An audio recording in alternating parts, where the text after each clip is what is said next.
Yes, I'm from the Let's Talk programme, and what we deal with is children who have additional support needs and have a right of reference to the tribunal. So my job is solely focused around education law. We cover the whole of Scotland, and it's a government funded project. That means that it's free and accessible to all.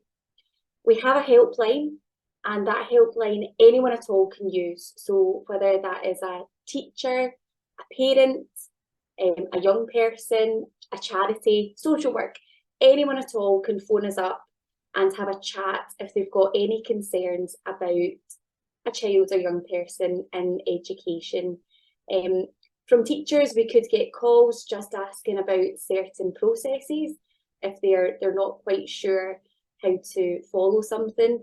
We don't get as many of those calls as we would like to get. Those calls can really be the root of getting to the issues when we have local authorities coming to us seeking some advice. So we're always really keen to hear from people.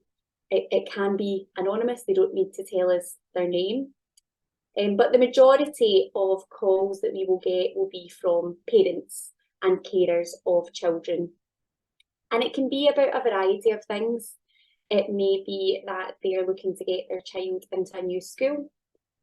It may be that they're looking to try and increase the level of support for their child in school. It may be there's some bullying happening in the school.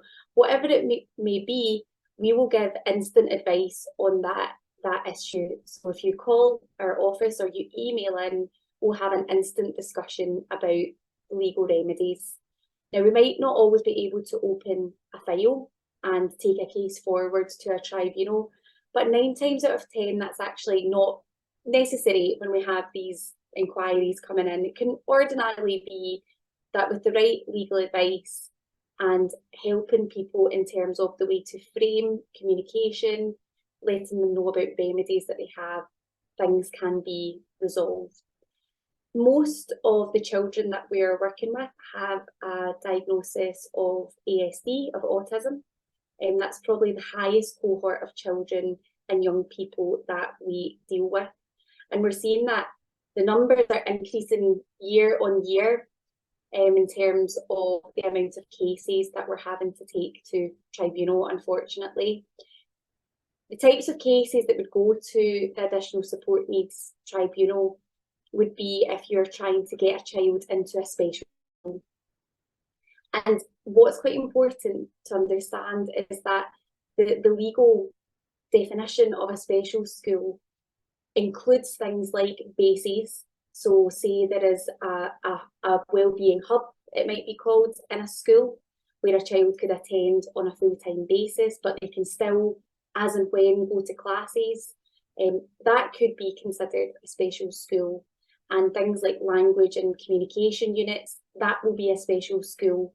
And it kind of veers away from the more traditional type model, I suppose, of what you would expect a special school to look like, that being a standalone building. So any child with additional support needs, or any parent of a child with additional support needs, can look at what's happening on the ground in terms of the child's education and decide, you know, this isn't going too well. We feel they need much more support, much more targeted support, and they think that would only be achievable by way of having the child attend a special school. What the parent would then do is put in a placing request.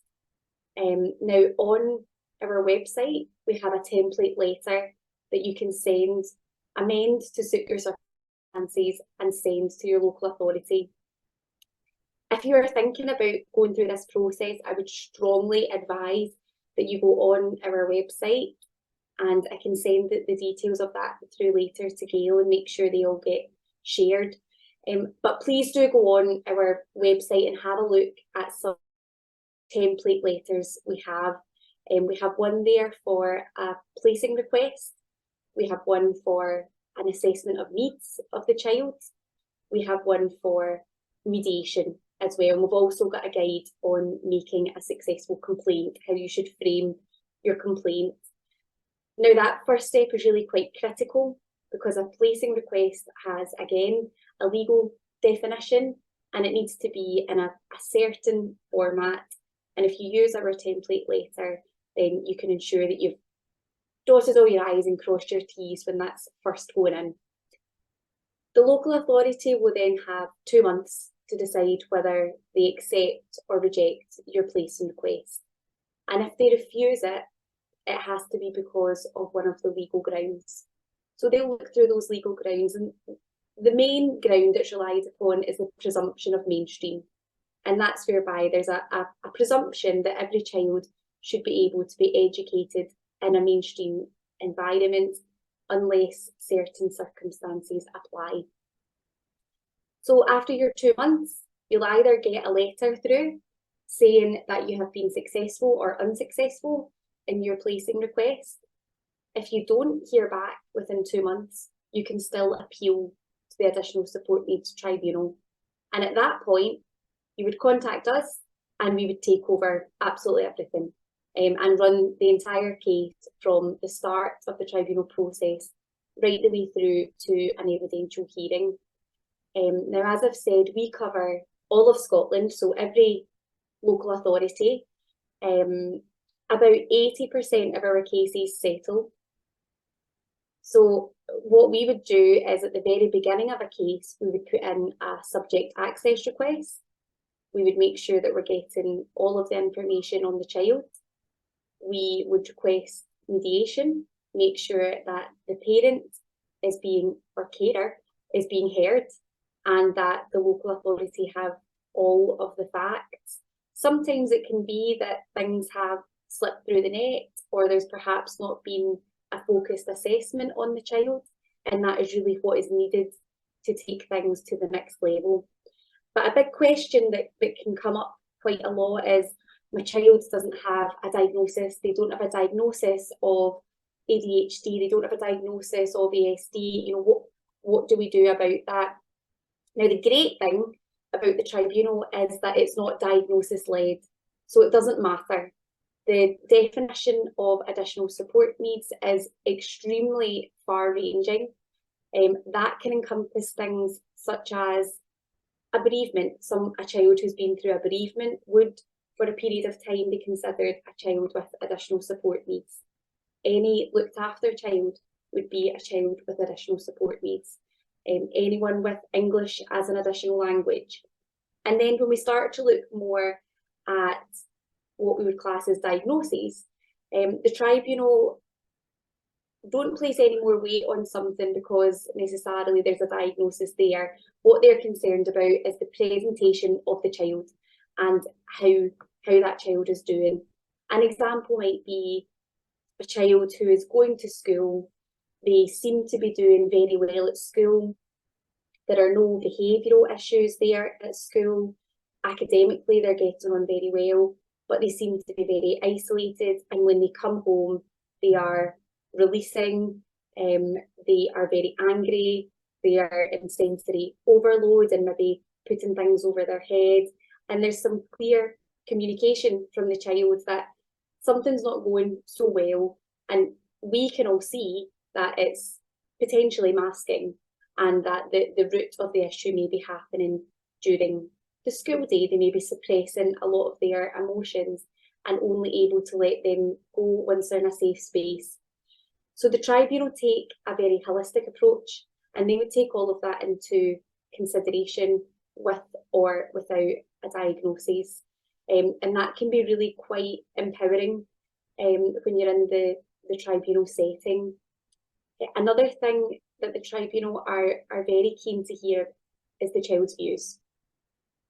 During any tribunal process, if possible, then the views of the child will be sought as to whether they feel they want to move to a new school, whether they feel that would be a positive thing for them, what they find difficult about their current setting. Sometimes they don't think they're finding anything difficult, but 9 times out of 10, you really do start to see the child expressing how they're feeling.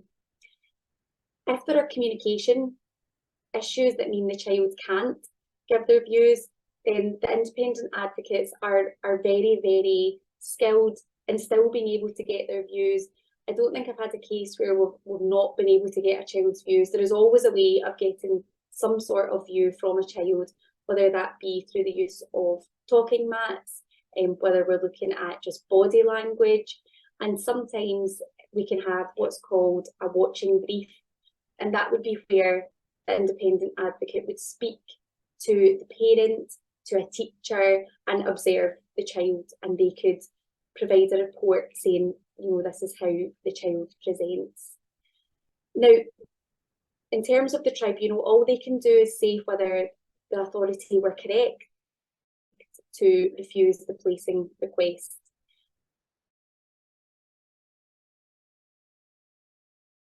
Decide to place the child at any other school. It can only be the school that you've applied for and has been rejected. Through negotiations, we can of course see if there's space in other schools, whether there is an alternative arrangement that could be entered into, but the powers of the tribunal only allow them to say this was correct or no, it wasn't. And some of the outcomes that we see from this tribunal are truly absolutely life-changing for children and for their parents. We do deal with children who have to apply for residential placements.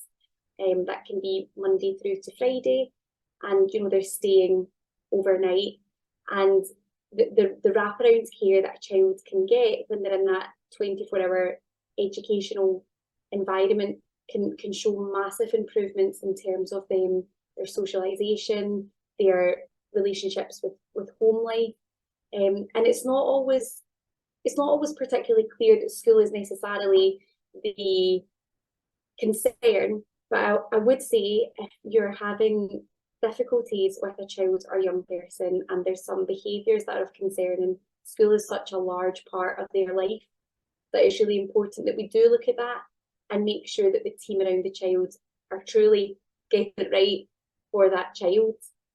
The other thing that the tribunal can look at are coordinated support plans, and that's where health, social work and education have a legal document that's in place to ensure that this child has coordinated support.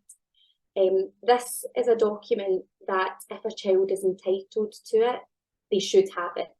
It's not they're entitled, or we'll then think about whether the child's plan could cover the subject areas, or whether the support that we could put in place through other individualised plans. That is not an option. If they qualify, they have to have it.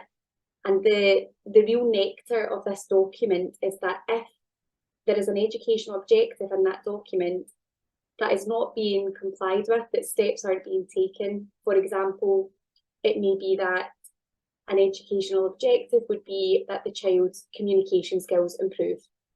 And one way of doing that may be that the child will have access to speech and language therapy 3 times per month. If that then doesn't happen, a parent can then take this to the tribunal in order to have that enforced. This is an enforceable document, and the tribunal can define that there's been a failure there and enforce that this happens, make an order to say these things have to be complied with. So that can be an extremely powerful document to have. There's another strand to the education law unit, and that is our strategic litigation. And that will be where it's not necessarily funded under our Let's Talk work, which would be the placing requests and coordinated support plans, but instead it would be we find something. It may be, for example, we're seeing a pattern of exclusions that we're finding concerning, and we would take forward a piece of strategic litigation to try and get to the roots of the issue. It may be a disability discrimination claim, and with any inquiry that we get through, if we feel that there is a hint of disability discrimination, then we will of course advise accordingly and look to see whether we feel that there's a a statable case that could be taken forward to a tribunal. I might pause there for a moment and see if there's any questions. I'm aware I'm firing a lot of information at you, and it would be good to see if there's any particular areas people are interested in. So what I've said, Chloe, if there's anybody who doesn't want to talk, they can add their question into the chat box, and then you know, we could ask the question on their behalf. But if anybody else would like to come in and ask Chloe any questions.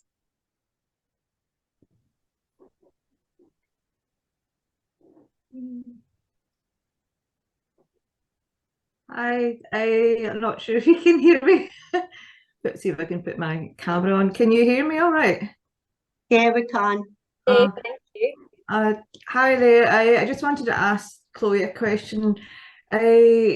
Is it legal if the school decides to send your child home because they think they're not coping in class?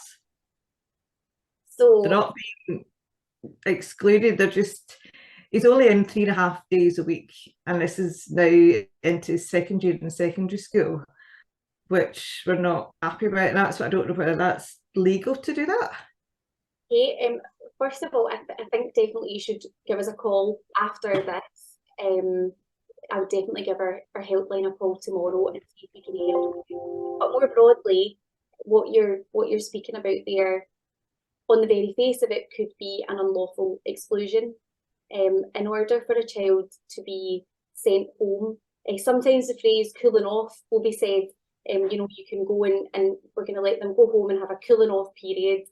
In our minds, there is no such thing as a cooling off period. A child is either excluded or they're not.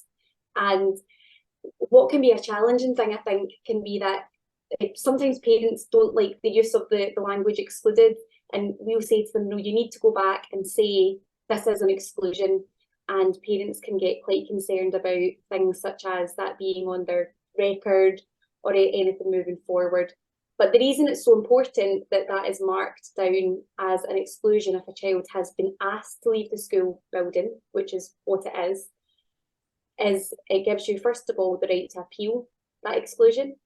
And second of all, it gives you a record of, well, you would want to look at it from the perspective of, is this a lawful exclusion? Have they made adjustments? Is this something to do with a disability? And has the correct support not been put in place?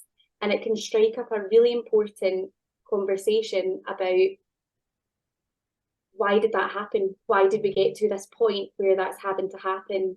But on the face of it, a child being told to go home and cool off would be an exclusion and should be followed in the correct procedure. It should have an exclusion meeting. Anything like that where you're looking at a part-time timetable or reducing some periods should always be a temporary measure. And the temporary measure should always have very clear goals to get that child back to a full-time education. He hasn't had a full-time education since he started this time last year. That's what they've now got him on, and I said it has to have an end point, and it just goes in one year and out the other. And even though we have the meeting to say yes, he can go back to school, but they all just say yes, but it's only like 3 afternoons a week, which is not really acceptable. What I've done is I've popped my email address in the chat box. I think it would really be worthwhile you getting in touch, and we can see what we can do to help. It's definitely the type of situation that we can help with. Right, okay, thank you. I can see a wee question there in the chat box just saying... Can I just come in on the back of Janice's question there, that quite often with us, we get a lot of referrals for, you know, these sort of scenarios, and, you know, just by us going in, having that enable name can make a big difference. You know, parents feel as though they're hitting their head against a brick wall, but the minute that you've got an organisation to support you in an advocacy role, that makes a massive difference, and you'll feel, you know, you'll find that they can sit up and take notice a bit better. I mean, I think I know that local authorities don't enjoy getting letters through from us, and even when we can't open a file, we're always very keen for parents or carers to say that they have spoken to us and that they are liaising with us. So even if we hit a point where, you know, we can't open a file or take it forward, we are more than happy and would encourage parents to say that you have spoken to us and our advice is X. And that just really lets them know that there's a watchful eye that knows a legal process and knows the legal obligations and duties that they're under. So we would always want you to name drop, so that they hope they're not getting taken to a tribunal. It does Okay. make a difference though, Janice. Right. So there is a couple of questions here, Chloe. So let's see, to go down. There's one from A. Clark. To contact Govan Law, would you need to be either a Govan or Glasgow postcode? No, so not for our Let's Talk service or our education law unit. We cover the whole of Scotland. So we have cases ranging from the borders to, you know, absolutely everywhere. And actually, although COVID hasn't been a very good thing, it's made the country a lot smaller in a sense. So we're used to video calls and, like I said, that instant advice. So there is no limitation whatsoever in terms of anywhere in Scotland. We will give some advice and open files for as well. The tribunal at the moment only have offices in Glasgow. That's where the physical hearings take place.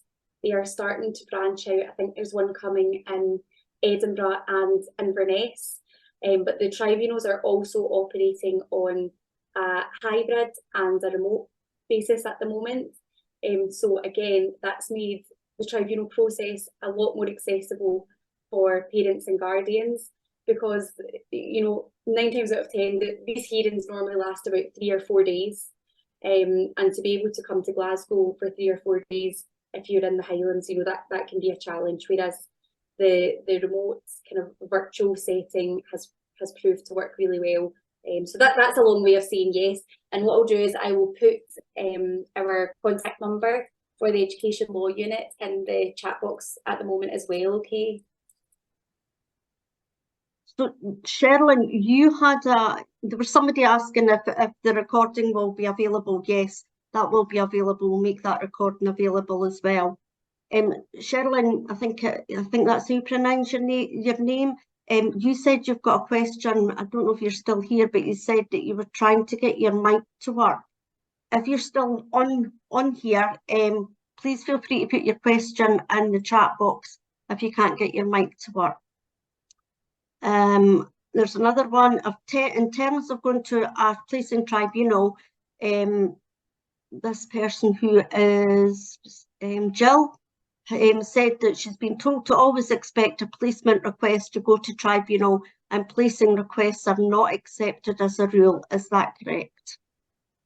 Well, we only deal with the placing requests for children with additional support needs, so children applying for a special school. There are definitely placing requests that get accepted. I suppose what's difficult is that if it's coming to us, that it's already at the stage where it's been rejected. And so about 100% of our cases will have that exact scenario where they have applied and the placing request has been refused. But the answer to that would be no, because the local authority do have to meet a certain legal criteria to refuse the placing request. You have to find a ground within the law to say this has not been accepted. Difficulty is, and it's something that we are very interested in, is whether what percent is actually what we're saying.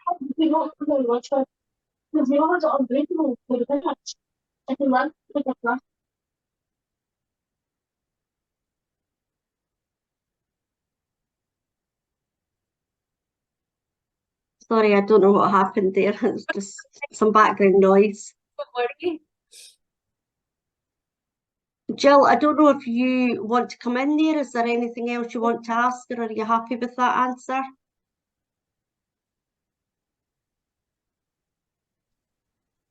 Yeah, I think I caught it. I couldn't really hear it properly. Sorry about Um, that. yeah, I mean, it would be special needs, it's autism and ADHD and trying to find a special school place. And basically everyone that I've spoke to that's gone through the same experience has said that it always goes to tribunal. And I don't know if that was true or if it's just they're trying to put you off sort of thing. So yeah, that was my concern really.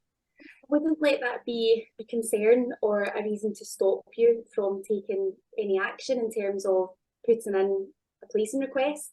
I suppose at the stage that you're at, Jill, what can be quite overwhelming is trying to find that right school. And we would say, you know, really do your research, really do your homework, because the process itself will only be for that one school. Sometimes parents will put in 3 or 4 placing requests to just fire them out, because they think they just so desperately want to get their child in a special school. But the local authority only need to consider the first one that's put in, so they can only look at one at a time. So when you put in that placing request, you want to make sure that you're really confident. Try and get out to visit the school. This can be a real sticking point, and we have lots of clients and inquirers who have come to us, and this can be really challenging, getting that visit in the school. And we'll always try and assist insofar as possible in helping facilitate that visit. It's not always successful, you know, pre-placing requests, but definitely once we go to tribunal, we can ordinarily mention to the tribunal that we're wanting to get the parent or guardian or child out to the school to see what it's like. There are definitely a lot of placing requests that are refused. I think there's no way of getting around that. Like I said, our numbers are sky high at the moment. And we're seeing every year with the tribunal service and with our service, the numbers are just increasing. I think last year at one point in our quarter, we had the total of 3 years of the previous numbers in 1 3-month period. So when I say that the numbers are increasing, they're increasing at quite a staggering rate. But we hope that that is simply just parents knowing more about our service and being able to appeal more, rather than more places being refused. So don't let it put you off. If you think that's what your child needs, go for it. And just know that if it is refused, then we will support you through that. Thank you, that's great. Worries. Thank you.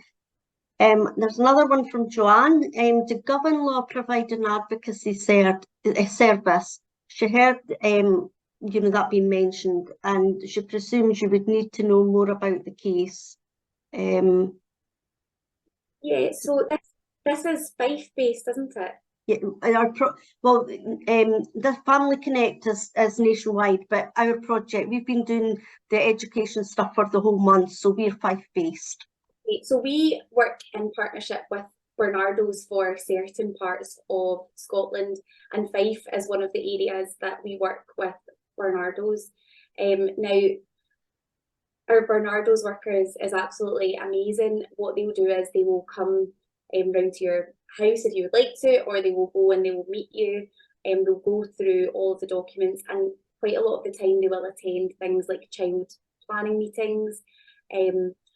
It's not an advocacy service per se. I would say that what they provide is a lot of support in terms of the tribunal process.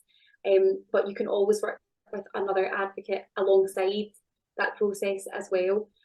But I think if you were to become involved in this process and start working with Lorraine, who is Barnardo's representative, Lorraine just goes above and beyond and is an amazing support to have. She's always on the phone to people, and I never know, you know, in terms of advocacy, she does a lot of advocacy work. I'm not sure she's meant to, but she definitely does a great job at it. So you may feel that you don't require having an additional advocate there, but we would always encourage you to get an advocate involved for all aspects of education, really, because it's a very overwhelming process, and sometimes as solicitors In very extreme cases, I would go to a child's planning meeting, and you're going to discuss and try and work out the differences. And there is an imbalance in terms of, you know, when you're there and when you're trying to put forward the position of the parent and the child. And we really see in those meetings how it can feel to a parent being surrounded by so many other professionals. And it is overwhelming. So we would encourage advocacy support. Yeah, it's something I've kind of made the first steps in just now. I'm just getting on a phone back from Partners Advocacy, and I just thought, am I doing this the wrong way around? Because if it does turn out I need to contact Gov&Law, are you then going to want to get your own advocate in place, or, you know, yeah. So, I mean, certainly we wouldn't work like that anyway. If you have an established relationship with an advocate and they've been working alongside you, if it were to be one of my files, then what I would be doing is looking to speak with your advocate and seeing ways that we can work together. And it may be that your preference is that I take instructions directly from your advocate because you have that relationship. So we would work with that. We wouldn't be wanting you to have to kind of retell your story to everyone so many times, because it can just be quite draining. Yeah, no, that's good to know. Okay, thanks, Joanne. A. Clark has said that their son's seizures have been pretty persistent. So she needs to come off the chat, or he needs to come off the chat, and they want the recording. So yeah, we'll pass that on as well. Who's this one? Kim said that she missed the start of the meeting, so she apologises for that. She is asking something that has already been mentioned. Can you give advice on the council's responsibility for providing education if a child is unable to attend school due to anxiety relating to autism, pathological demand avoidance, and she's looking at the possibility of an alternative provision to school, and wondered how is the best way to approach this? The first thing I would say is do not unenroll your child from the school. Even if they're not attending, keep them enrolled. The reason for that is when a child is enrolled at a school, they remain the responsibility of the local authority.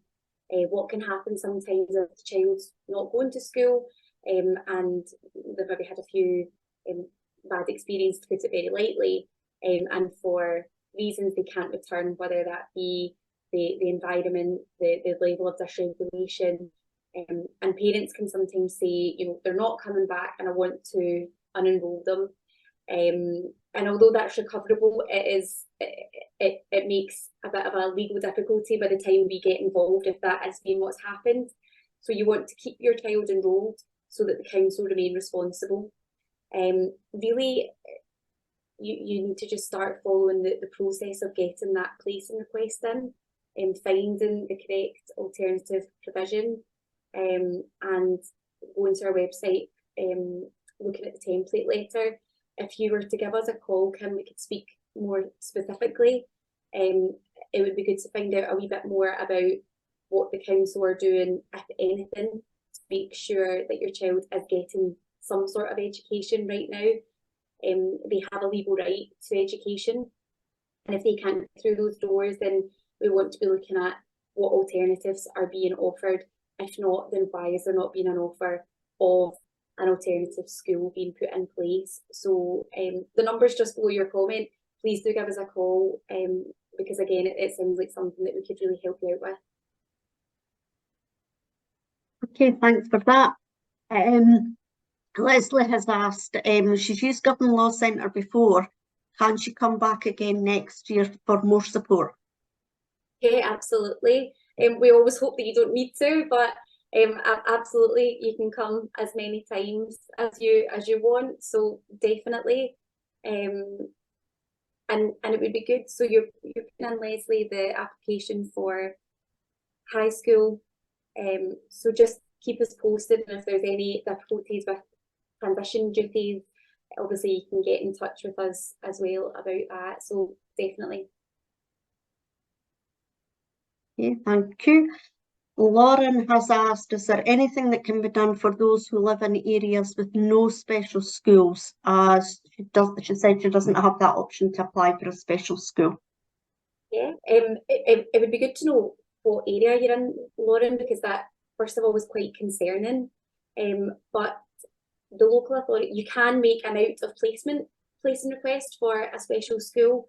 Now, sometimes that's not feasible due to transport. You know, that might be a barrier, but it's certainly an option. So say you live in oh, my poor geography is going to come out here, but you know, say, well, for example, I live in one of the Ayrshires, so say I'm from East Ayrshire and there isn't a special school here, I could apply to Glasgow.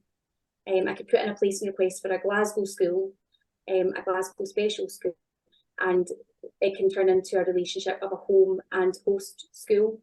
And what East Ayrshire, the local authority that I'm from, would have to look at would be, are we able to meet their needs? If the answer is no, you know, you cannot meet their needs, there is no special school here, they need a special school, then you can look at trying to get them to fund that Glasgow placement. And out of authority placements are quite common in places like the Highlands. You know, the more rural we get, where the schools are quite sparse, we start to see these coming into play a lot more. You can also apply for something called independent or grant aided schools, and they may not belong to your local authority area. Probably one near your postcode, if you're in Bideford, maybe Falkland House School. So that could be a school that you could apply for, even though it's not owned by the local authority.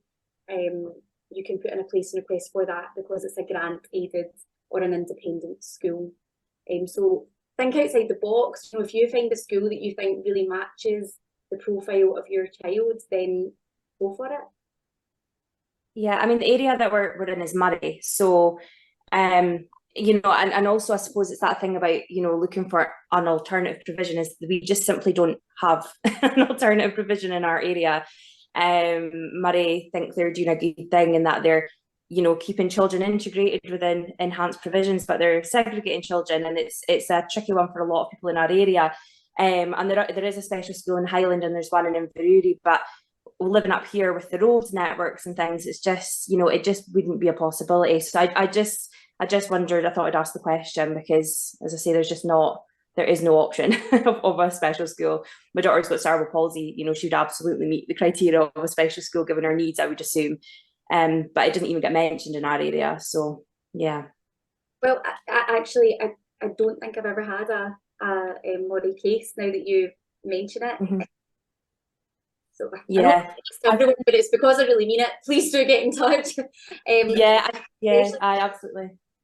I think in our area people don't really know their rights, to be honest, because I think people don't even know that special schools are even really a thing, because we're just get what we're given and we're meant to think it's great, but I think people realise that it's not. But no, I think I will be getting in touch if that's okay. I mean, something we try and do is reach out to local authorities and try and see if we can try and, you know, put up some content on our social media, which has definitely been very sparse at the moment because we have been overwhelmed with casework, and casework will always, unfortunately, not unfortunately, but it always has to take precedence over any sort of advertising and getting information out. But we are really keen to make sure that we are tapping into areas. It's very difficult to know whether a council is doing brilliantly, and that's why we don't hear from them. That's why we hear from many parents, or whether a council is really not doing very good, and the parents simply don't even know that there is this recourse. You know, please spread the word about our service, and get in touch with us as well. We'll see if we can even try and pull together some information leaflets, and we'll see what we can do. If it's quite an extreme situation, then when we get an inquirer and we can write a letter to the local authority expressing, and we'll do that quite often, we'll kind of independently express our own concerns about something that we've identified. It may not be individual specific, Mhm. But it will be we would try and frame it so that there's a very clear link. You know, if they were to get a letter from you and they were to get a letter from us, saying this broader issue, and try and speak to the head of education and see what we can do. So yeah, get in touch and let us know, see what we can Will do, thank you. Thanks, Lauren. It's been a busy week. Laura has said that our signal keeps going. Laura, I see that you're still with us. She wants to ask if it's okay, you know, if it's right that the school informs her via a text message to say that her child is missing, and she's the one who needs to call the police to say he is missing. Is this true, as he's in mainstream and a runner? Autistic diagnosis, and he went missing for 3 hours before she was informed, and was told that she needed to call the police. Well, it certainly doesn't sound great. It doesn't sound the way that we would encourage or hope that situation would be dealt with. And I suppose what I would be looking at that thinking, what is the risk assessment that's in place for your child? What supports are in place for your child? If it's known that he's an absconder, how did it get to that? There's hardly any support in place for him. He's autistic. He went to mainstream school. He got his autistic diagnosis second year. Also haemophiliac, so when he bleeds, he doesn't stop bleeding. If the school is really talks to me all the time. They're on the phone 5-6 times a day because he won't stay in lesson. Last year I got 28 hours one-to-one for him because I jumped up and down and went to my local counsellor to get it and spoke to Alan Shields, which is someone to deal with education.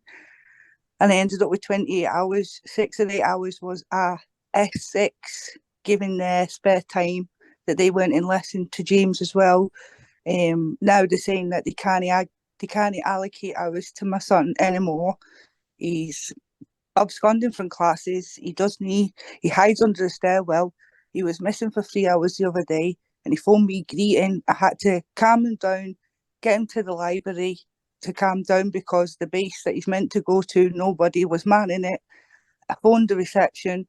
The person I was meant to speak to, the disability person that I was supposed to speak to, was saying he was taking a lesson and there was nothing I could do. Then he went missing for 3 hours. I went, how long's he been missing? He went from 3rd lesson. This was coming into 6th lesson. I says, that's 3 hours he's been missing and no one's informed me. I said, there's a on-duty, a community officer the police officer in the school. I said, and they put me on to him. And he went, well, we've informed you he's missing, so it's up to you to contact the police now. There's a few wee things there. It might be that the school don't fully understand his needs, and you'd want to get that assessment of needs request in. And I'd also be wanting to, if I were you, send a wee letter off. Give us a call, Laura, will you? Give us a call, we can talk about it properly. There's definitely a few things that you can be doing and should be doing. I've jumped up and down. Well, I feel like I've jumped up and down for the last 3 years since stream. I've said from day one, we were in the middle of getting his diagnosis when he started. This isn't the right school for him. Nobody listened because I'm no a nasty person, and I hate confrontation.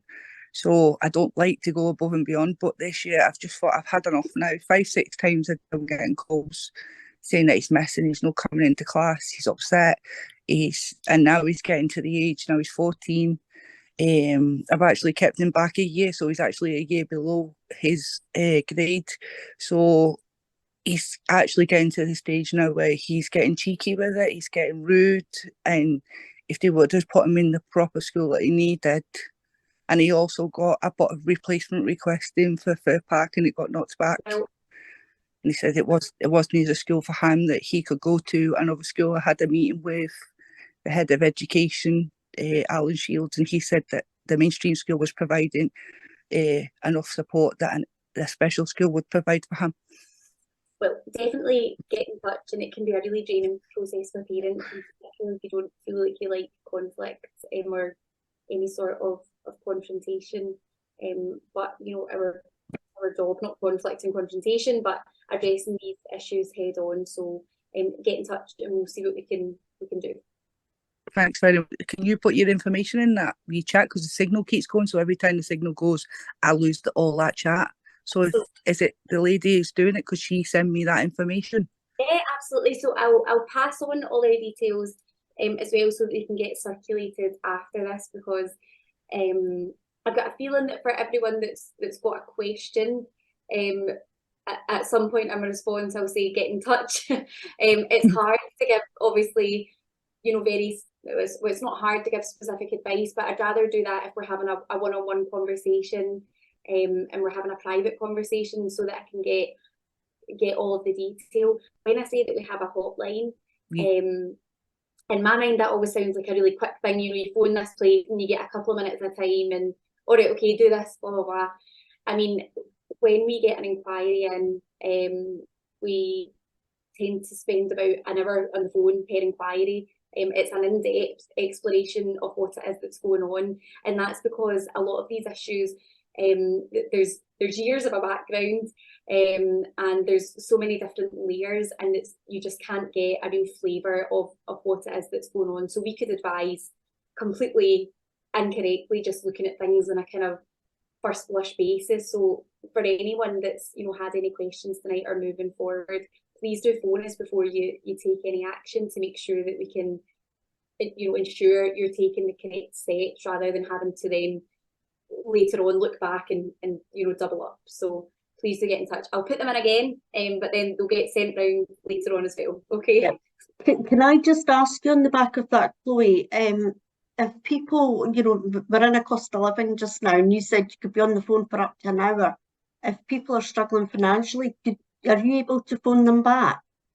Absolutely. I mean, we would always phone them back. So what will happen when you actually phone the hotline, as it were, you will get either put through to someone who will take your details and pass them on to me or another solicitor that's there.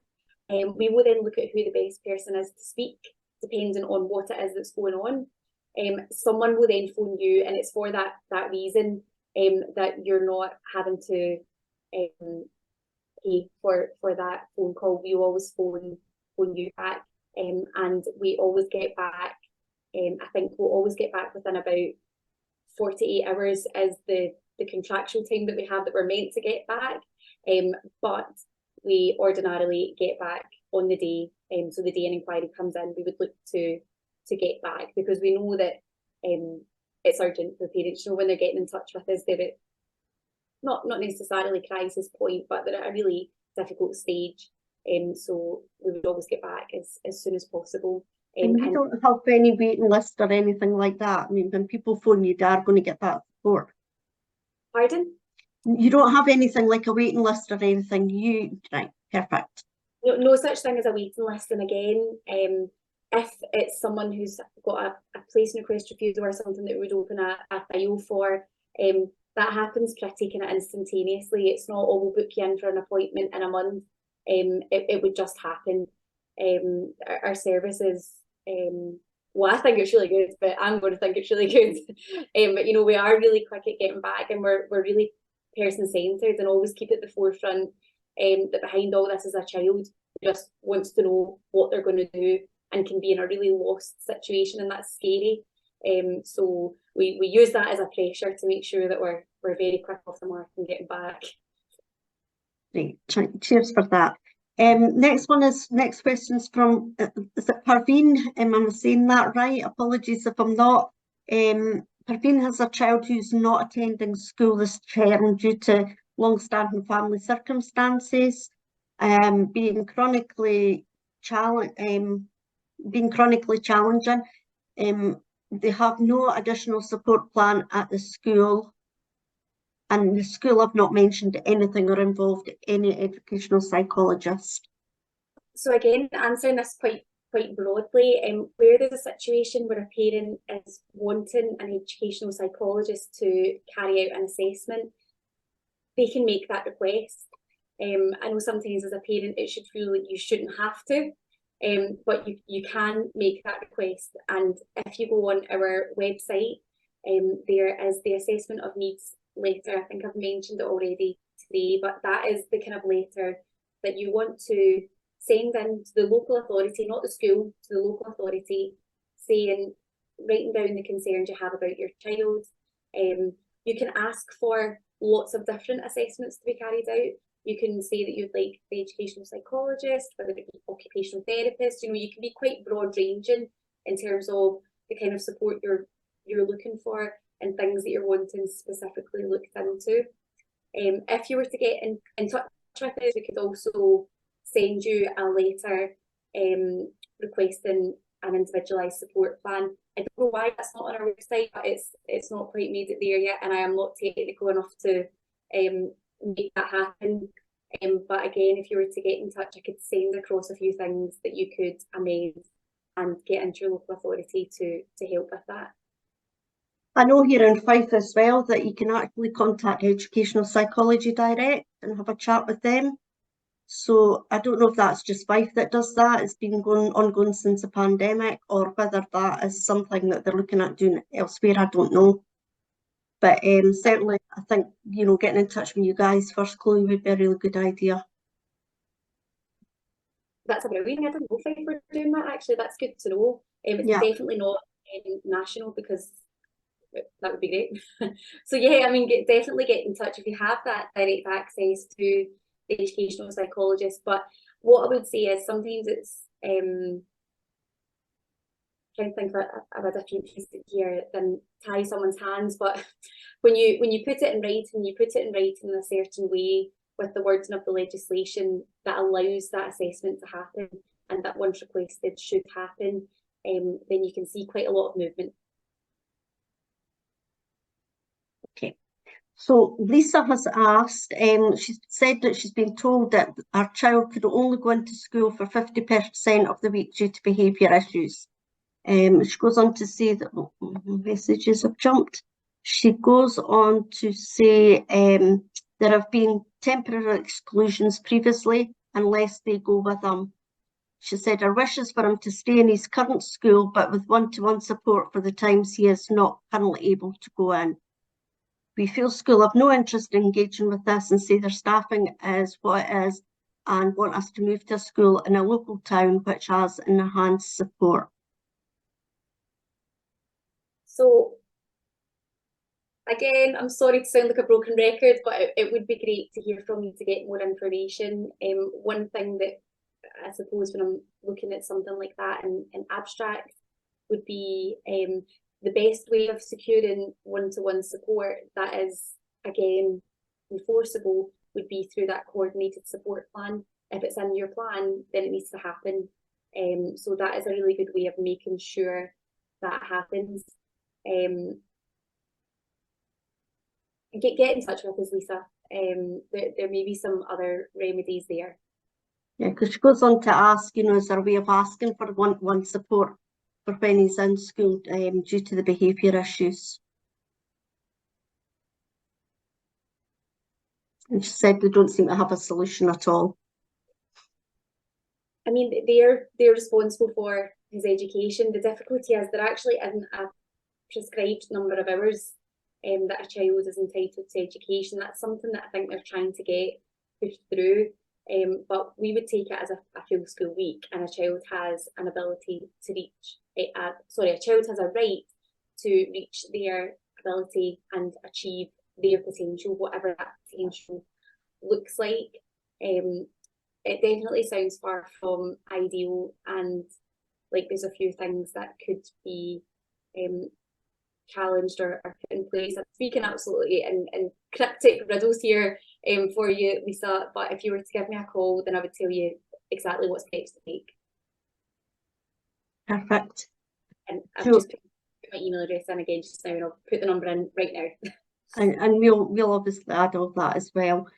Joanne has asked, if you feel your council cannot provide a setting suitable to your child's needs, and you have found a suitable, you've found a suitable establishment in another council area, is it possible to request this? Yes. Yeah, I did. You kind of touched on that earlier, just while I was actually finishing writing that, and yeah, you might be surprised to know it's Glasgow I'm not happy with. I'm a Glasgow council, and I just don't feel that they have anything that is suitable for my child. He's not academic. He needs education built on activities and experiences, and I feel like I found that in a North Ayrshire council school. I've not been to see the school yet, but before I even kind of start that ball rolling, I just kind of wanted to know, is it worthwhile? You know, is it something that can be done? Yeah, absolutely, it can be done. If I were you, what I would be wanting to do is, like you say, get out and visit it. And the second question that I'd be wanting to ask is about capacity of the school. And schools have to keep a certain amount of reserved spaces, they're called. And that's, you know, for pupils in the area in case there were to be any movement. So I would ask about that to see whether there is actually the space in that school, because that would be a barrier that you could come up against. You know, if they say, no, we don't have the space here, and whereas if they say yes, then it turns into a discussion between North Ayrshire and Glasgow about what's going to happen. You would then contact us if North Ayrshire, it would be North Ayrshire you'd make the request to, and you would then contact if that were refused. I'm not going to lie that it can become a bit complicated in that kind of cross-border scenario, but the first step is getting the request in, and then, you know, we will be able to help navigate you through it. Right, great, thank you. Parveen, you seem to have put the same question in again. Are you happy with the response that Chloe gave, or is there anything else you want to add?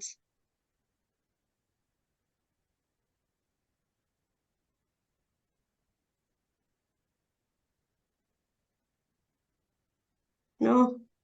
Okay. That seems to be all the questions that are in the chat box. I'm not sure if anybody else has got any other questions they want to ask Chloe.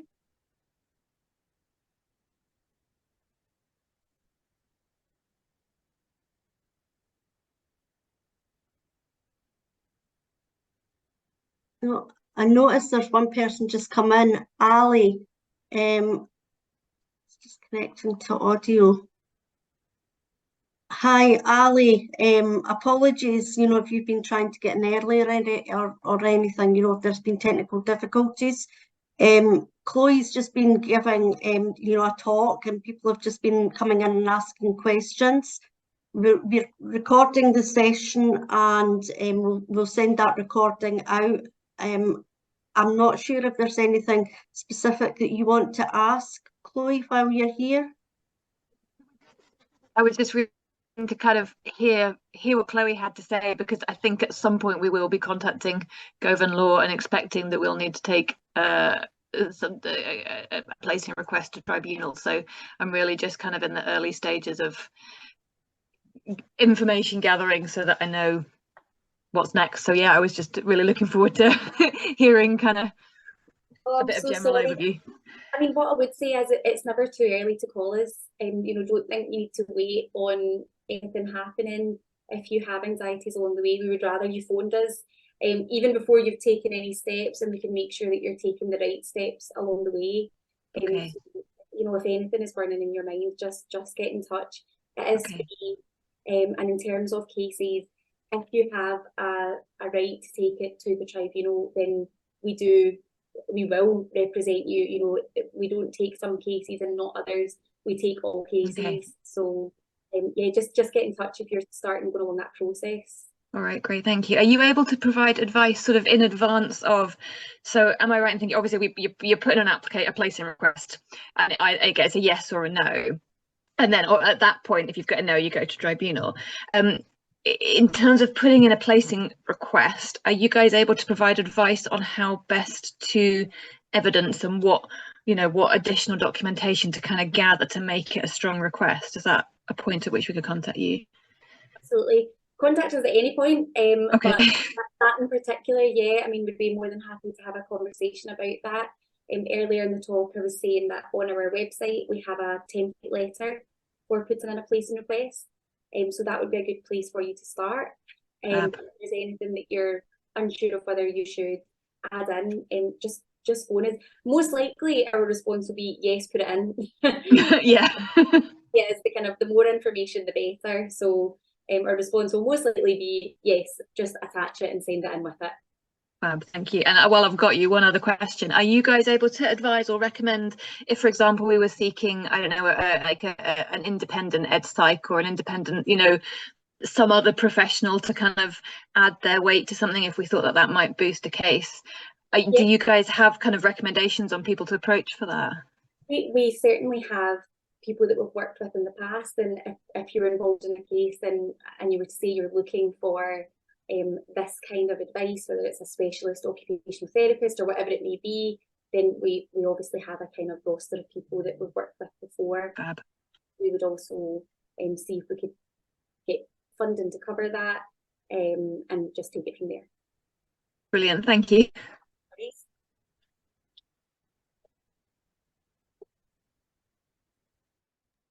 Chloe, Fiona's asked a question. So she's due to submit an application to a local authority for an ASM placement for her children. She's been made aware that her children's named person will not be permitted to be present at the panel, who will decide what happens to ensure that our child is properly represented. Is this a case? Can they stop the named person being there? I'm going to say it again, Fiona, it'd be good if you could give us a call, because what we want to double check is whether this is going to a sort of EPG, so an education placement group type setting, or whether it has been a formal placement request for a specific special school. It's difficult to say in terms of the actual panel composition and what's being looked at. Your views should definitely be made clear. One of the big faults, I would say, about the people that make the placement request decisions is that quite often it's comprised of a panel of people who have never met the child. And you know, that's where Ali's question there about documentation, when you're sending that in, we would say, you know, the more the better, because sometimes it really is a paper exercise where there is no one that's met your child, and they're dealing with quite minimal information. If I'm honest, Fiona, I've not thought about that before. We've not had that question come up about whether there would be a way to make sure that the children's named person is there. My gut is telling me no, but I will look into it, and if you give me a call, then I'll hopefully be able to find something in the legislation that says otherwise and see if we can rely on that. But you're right in that it's a flaw that they're not automatically there. Clear as mud. Sorry about that, Fiona. We don't always know the answers, but we'll always try and find them. I think that's all the questions there, unless there's any last minute questions that anybody has. And I think, you know, what Chloe, you know, comes through strong from Chloe is that please get in touch, you know, to talk about anything personal so that she can give you the appropriate information that you require. Ali, have you got your hand up wanting to ask something else? Yeah. Are you guys able to advise on oh crap, I've forgotten the acronym. The thing that goes beyond the child's plan, the one that if you hit a certain threshold, the child is legally supposed to get one within the education system. What's the acronym again? CSP. Is that it? Yeah. Are you guys able to advise if the school has said we don't think they meet the threshold and we think they do meet the threshold?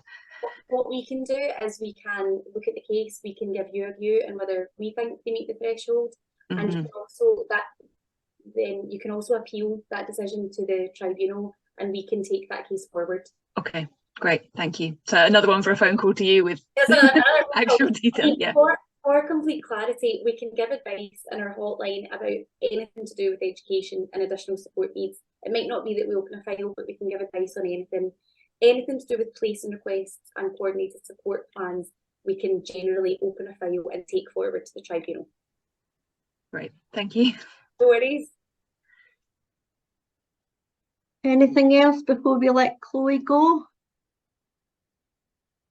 So you know that you could contact Chloe directly, and we'll put up the contact details and things as well, just in case anybody didn't get them, so that you've got the contact number and things to hand for contacting Chloe. Chloe, I think you're going to be really busy. Good. We're always really busy, so we're happy to get the inquiries. We'd rather people contacted us. We don't like being kept busy. We wish we didn't have to be kept busy, but unfortunately we do need to be. So we would much rather people phoned us, and phoned us. The earlier people phone us, the better. Rather than things deviate quite quickly. So just pick up the phone at any time. It's free to you. And you can maybe get that advice that will stop things rolling into a crisis situation. So pick up the phone. Perfect. So I'm happy to let you go, Chloe. If you're happy, that and everybody else is quite happy. There are a lot of thanks coming in the chat box for you. Really appreciated your time tonight. So just like to say thank you very much. That's no problem. Thank you so much for having me, and I will send you through all my contact details, Gail, so that you can share them out. Sorry, I got distracted when I seen Gary there. I was going to call you Gary for a moment. I'll send them all through so that you can share them and send them out. But have a nice evening, everyone. Perfect. Thank you, Chloe. Just before everybody disappears, next month we are going to be focusing on local area coordinators.